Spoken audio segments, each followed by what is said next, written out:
Assalamualaikum warahmatullahi wabarakatuh. Kami dari kelompok MAT ingin mempresentasikan tentang lembaga pendidikan dan fungsi-fungsinya. Perkenalkan, nama saya Muhammad Sabel Anam, NIM 2119100. Ingin mempresentasikan tentang pengertian lembaga pendidikan. Lembaga pendidikan atau persekolahan mulai lahir ketika suatu masyarakat mulai kompleks dengan bermacam ide, aktivitas, dan kebutuhan, sehingga kebutuhan pengetahuan tidak perlu lagi dipenuhi atau ditangani oleh lembaga keluarga. Lembaga pendidikan merupakan salah satu bagian penting dalam kehidupan seorang anak. Selain lingkungan keluarga dan masyarakat secara umum, lembaga pendidikan adalah tempat di mana seorang peserta didik dirangsang untuk belajar di bawah pengawasan dan pendidikan guru. Lembaga pendidikan juga dijadikan sebagai tempat yang utama bagi peserta didik dalam tahap perkembangan sikap, keterampilan, dan pengetahuan. Dengan demikian, lembaga pendidikan dapat diartikan sebagai tempat belajar peserta didik melalui kegiatan pengajaran, pendidikan, dan latihan yang dilakukan pendidik terhadap peserta didiknya agar terbentuk keterampilan sikap, keterampilan, dan pengetahuan. Selanjutnya ada faktor-faktor yang kehidupan yang menuntut pendidikan. Yang pertama, meningkatnya kebutuhan hidup manusia. Yang kedua, melajunya pertumbuhan penduduk. Yang ketiga, berubahnya dunia pekerjaan. Yang terakhir, tantangan dalam pertumbuhan ekonomi. Cukup sekian dari saya. Selanjutnya akan disambung oleh rekan saya. Terima kasih. Assalamualaikum warahmatullahi wabarakatuh. Perkenalkan, nama saya Zifo Nabila Maulidah, NIM 2119124. Di sini saya akan menjelaskan tentang apa itu fungsi-fungsi lembaga pendidikan. Sebelumnya sudah dijelaskan oleh teman saya apa itu pengertian lembaga pendidikan. Sekarang saya akan menjelaskan fungsi-fungsi lembaga pendidikan. Fungsi lembaga pendidikan menurut Honton dan Han dibagi dua. Yang pertama, fungsi utama manifest pendidikan. Apa itu fungsi utama manifest pendidikan? Adalah fungsi yang dapat dirasakan secara langsung manfaatnya oleh masyarakat. Nah, ini terdiri dari membantu orang mencari nafkah, menolong orang untuk mengembangkan potensinya demi pemenuhan kehidupan pribadi dan masyarakat. Lalu selanjutnya, fungsi tambahan manifest pendidikan yang terdiri dari melestarikan budaya dengan cara mewariskannya dari generasi ke generasi. Yang kedua, merangsang partisipasi demokratis. Yang ketiga, memperkaya kehidupan dengan cara menciptakan kemungkinan untuk berkembangnya cakrawala intelektual dan atas rasa keindahan. Dan masih banyak lagi di makalah itu tertulis banyak ya, sudah lengkap, saya hanya memaparkan sedikit saja. Nah, fungsi lembaga pendidikan yang kedua itu yang menurut Honton dan Han ya, yaitu fungsi laten pendidikan. Apa sih itu? Itu fungsi yang tersembunyi. Maksudnya masyarakat bisa saja mengetahui fungsi itu, tetapi mereka pura-pura tidak tahu dan bahkan tidak mau tahu lah.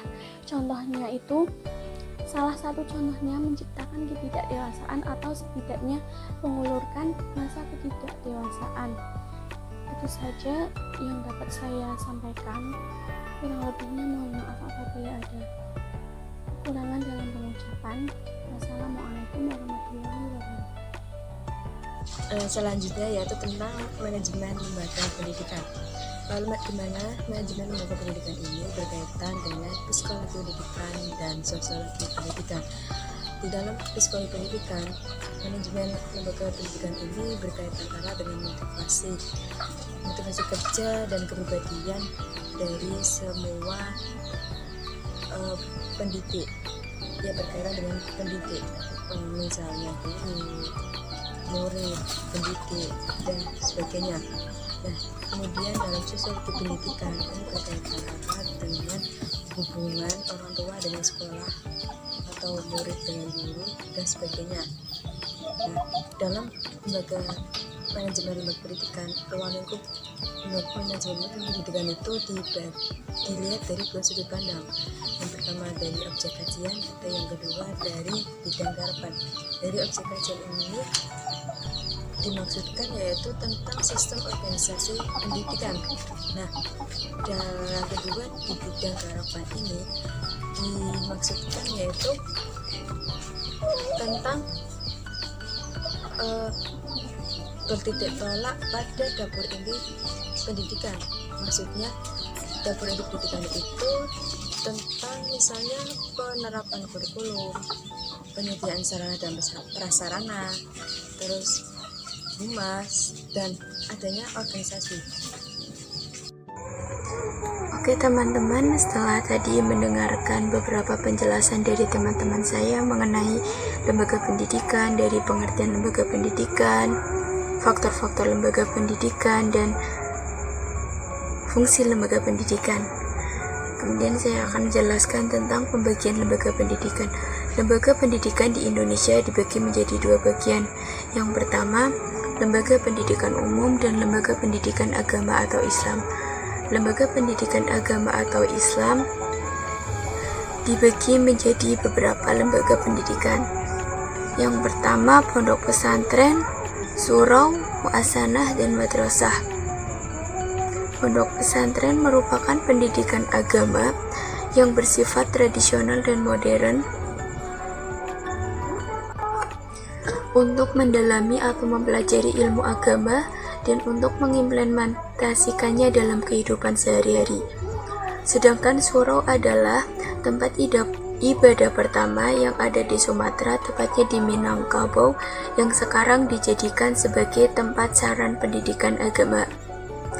Yang ketiga ada muasanah.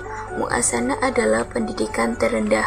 Muasanah berasal dari kata madrasah. Muasanah biasanya digunakan sebagai tempat upacara keagamaan, pembagian zakat, dan tempat kegiatan-kegiatan lainnya. Yang terakhir ada madrasatun. Madrasatun berasal dari kata madrasah yang berarti tempat, yang dapat diartikan sebagai tempat belajar bagi anak-anak atau siswa. Yang kedua ada lembaga pendidikan umum. Lembaga pendidikan umum berkaitannya dengan sekolah-sekolah formal dari taman kanak-kanak, SMP, SMK ataupun SMA, dan yang terakhir ada perguruan tinggi. Dalam pembagian pendidikan nasional, lembaga pendidikan dibagi menjadi 3 bagian. Yang pertama pendidikan keluarga, yang kedua pendidikan sekolah, dan yang ketiga pendidikan masyarakat. Yang pertama, pendidikan keluarga. Pendidikan keluarga sangat utama bagi bertumbuh kembangnya anak-anak karena keluarga adalah madrasah ula, madrasah pertama bagi anak-anaknya. Kenapa dikatakan sebagai pendidikan yang paling utama? Karena di keluarga anak-anak tumbuh dari awal sampai dewasa di dalam keluarga. Yang kedua ada lembaga pendidikan sekolah. Lembaga pendidikan sekolah biasa disebut dengan wahana pendidikan karena di dalam sekolah kita bisa memproduksi individu yang memiliki intelektual tinggi dan skill yang kuat. Sekolah juga memberikan sumbangan yang tak terhingga bagi kelangsungan pendidikan di Indonesia. Yang ketiga ada lembaga pendidikan masyarakat. Lembaga pendidikan masyarakat dijadikan sebagai ajang pengoptimalan diri dan aktualisasi bagi para individu di lingkungan masyarakat untuk melatih mereka bagaimana cara berkomunikasi di dalam masyarakat, cara berpartisipasi di dalam masyarakat, dan cara mengontrol diri sendiri di tengah-tengah masyarakat. Demikian presentasi dari kelompok 4. Mohon maaf apabila ada tutur kata yang kurang berkenan dari awal sampai akhir, dari penjelasan yang pertama sampai penjelasan yang terakhir. Tetap semangat kuliah, tetap semangat daring. Semoga lelah kita menjadi lelah.